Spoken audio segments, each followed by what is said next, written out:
दररोज vitamins tablet घेताय, पण खरंच गरजेचं आहे का? नमस्कार मंडळी. आजकाल थकवा आला की आपण लगेच मल्टीव्हिटॅमिन घ्यायला सुरुवात करतो. पण तुम्हाला माहिती आहे का, गरजेपेक्षा जास्त व्हिटॅमिन्स घेतल्यामुळे टॉक्झिसिटी होऊ शकते. व्हिटॅमिन्स म्हणजे शरीरासाठी आवश्यक मायक्रोन्यूट्रिएंट्स जे एनर्जी, इम्युनिटी आणि बॉडी फंक्शन्ससाठी महत्त्वाचे असतात. व्हिटॅमिन्स हे दोन प्रकारचे असतात, वॉटर सोल्युबल आणि फॅट सोल्युबल.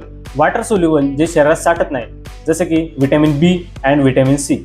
फॅट सोल्युबल जे शरीरात साठतात, जसे की vitamin A, vitamin D, vitamin E आणि व्हिटॅमिन के.